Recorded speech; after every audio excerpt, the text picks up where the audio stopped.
So it's important here to realize and to remember the state of military affairs in India during the 18th and the 19th centuries.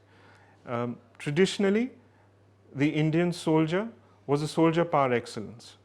He trained and he was psychologically indoctrinated to fulfill the duties of a warrior from a very early stage. But the problem was that Indian armies were composed of these very well trained individuals. And the difference between the European and the Indian model was that the Europeans formed trained bodies of men that acted on single words of command, and they could act as a cohesive unit in the field.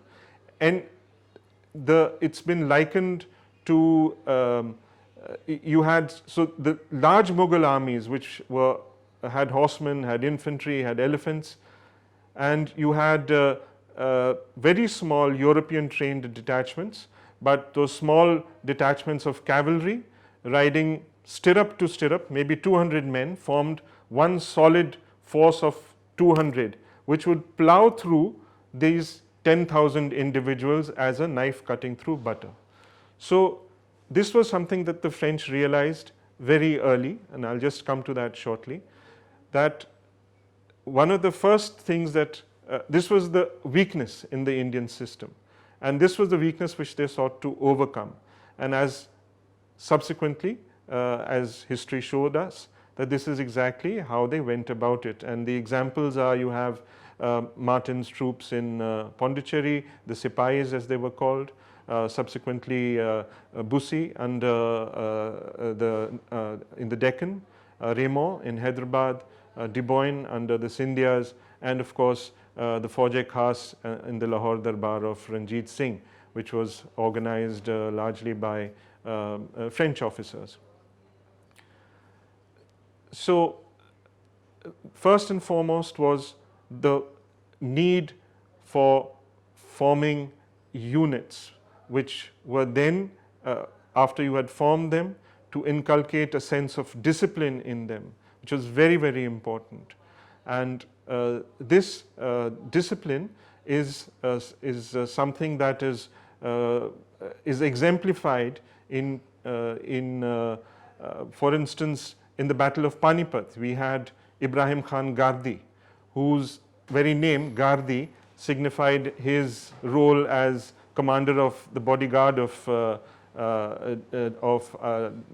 Peron, and he was amongst the last of the members of the Maratha army that fought and died true to his salt, and he resisted all calls of Ahmad Shah Abdali to join him on the basis of faith, of religion, and he said that salt is truer than deen, than faith.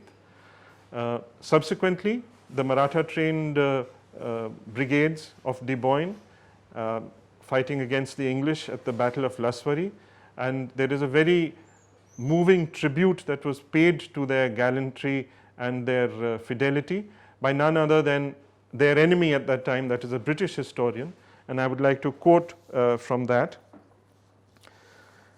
It says over here, a similar devotion was displayed by De Boyne's Maratha brigades at the Battle of Laswari in 1803.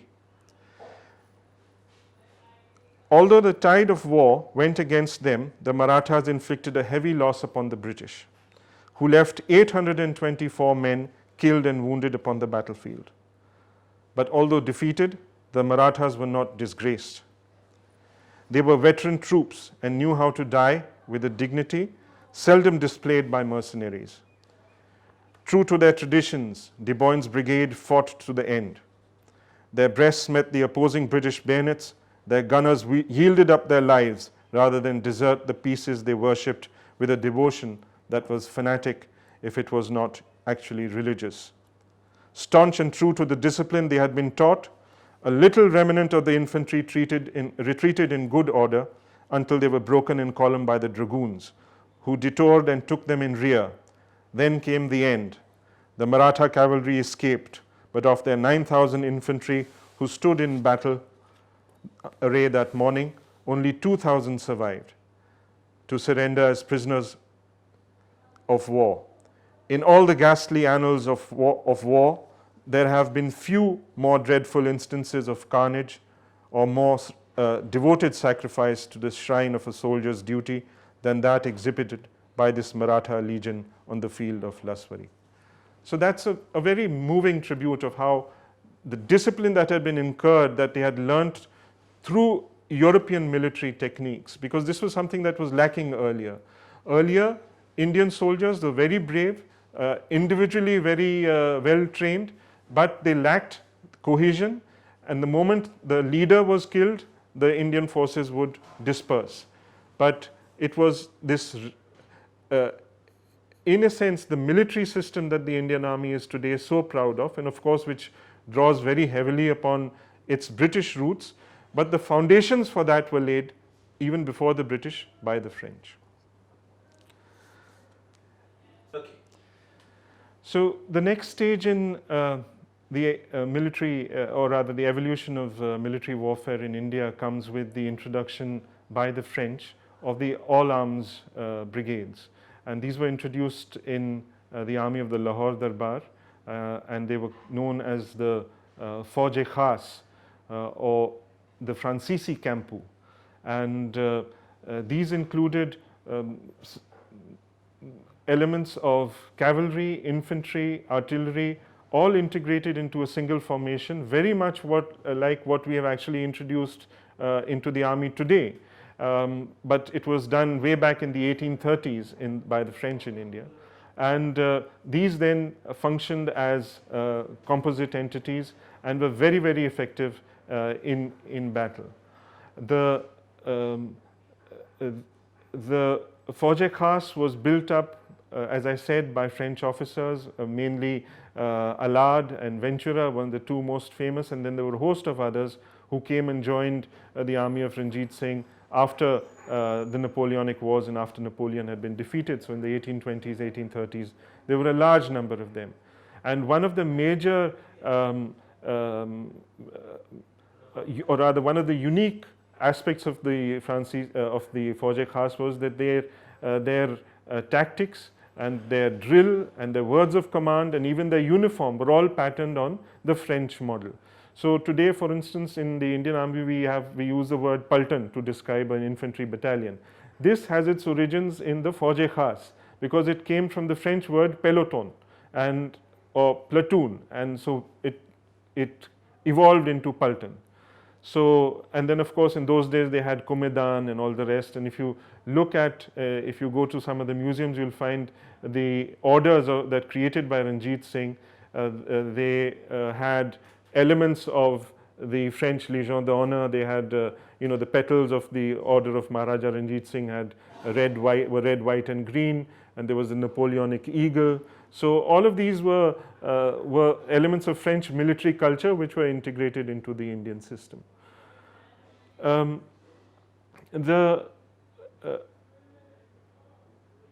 This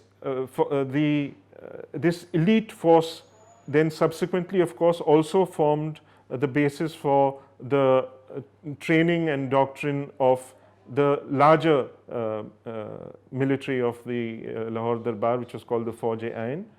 And one of the main elements actually that the French really contributed to was the development of artillery, because from 1800, when the Sikhs had almost no artillery, till about after the end of the Anglo-Sikh Wars, when it was documented, they had about 500 pieces of artillery. And their artillery was amongst the finest in Asia at that point in time, which was something even the British acknowledged. And these forms of training were, as far as the elite units were concerned, were readily accepted. But of course, there were always elements within Indian society that clung to their traditional beliefs, whether they were the Naga sadhus or whether you had the Nihangs in the Punjab. And there was no way that you could get them to fight in any other way except their traditional mode of fighting, which was known as berserk fighting, in the sense they would draw swords and they would charge and charge and charge until they had either killed the enemy or they were all killed themselves. But by and large, you found that Indian rulers, Indian states adopted these military systems. The question may arise, in that case, why did they ultimately fail? They ultimately failed because of a problem which I think is very relevant for us even today. They failed because of treason within the ranks. There was always people who were willing to barter with the other side to safeguard their own self-interest. And most important, we lost our freedom to the colonial powers because of a lack of strategic culture. And I would argue that this is something that we still need to work on if we are to maintain a robust and a healthy military environment. Can you talk? 1 second. Yeah. So many of the uniforms of the Fauj-e-Khas in particular, and of course even of the other French trained bodies, were very closely patterned on the French model, and they would wear scarlet coats, usually with green lapels, and they would wear breeches which ended at the knee. If you look at a French soldier of that period and then soldier from a French Indian contingent, there was very, very little difference, with the only exception was the turban. That most of the, at least in the Punjab, they refused to wear what they call the topi. They would always wear the turban.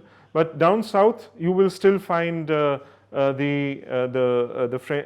European forms of headgear like the shako, etc., being worn by the sipahis of Martin or the other French contingents. As far as weapons are concerned, as I mentioned before, the development of artillery tactics, its usage, this was something that was taught by the French and very readily and very efficiently absorbed by the Indian gunners, so much so that after the uprising of 1857, the British refused to they disbanded all Indian artillery, and they refused to have Indian gunners because they were so good in their craft. So apart from the artillery, you had, of course, initially they had muskets, but then muskets gave way to flintlocks. And I'll just to mention that the difference between the Indian model of use of artillery and the European or French model was that an Indian artillery piece would fire in 5 minutes, they'd maybe fire 1, or if they were very good, 2 cannon shots. The European artillery, a crew trained on an artillery gun, could let off their cannon piece on an average, if they were a good crew, 1 shot every 15 seconds. And if they were very well trained, every 12 seconds. And the kinds of shot that they used to use, Indians used just the cannonball, which is called a round shot. But the Europeans had a cannonball for long range. They came closer, they would load it with what was called grape, which were about golf-sized balls in a canister. And if you were at very close range, they would shoot what was called case, which were pellets about the size of marbles. And these were very, very effective anti-personnel weapons and caused great devastation. So one of the first engagements in which the Mughal forces actually lose to the European force was against the French at Pondicherry, where the Mughal cavalry, and the cavalry was always the elite, they were facing a very small French detachment with just 2 guns and a few infantry.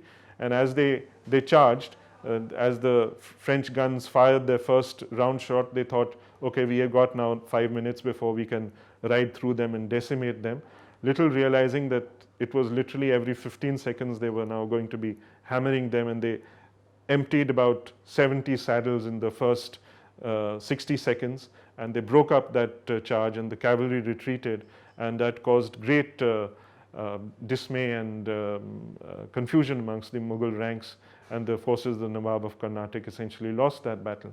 So this was the very first battle. And the next battle in the same campaign, which was when Dupleix sent up his reinforcements from Pondicherry for the relief of Madras, there were 1,000 French infantry. Dupleix couldn't spare any infantry, couldn't spare any artillery or cavalry, and these were now confronted by a huge Mughal force of 10,000 men with, I think, a large number of artillery pieces. The officer commanding was not even a soldier, he was a Swedish civil engineer working for the French.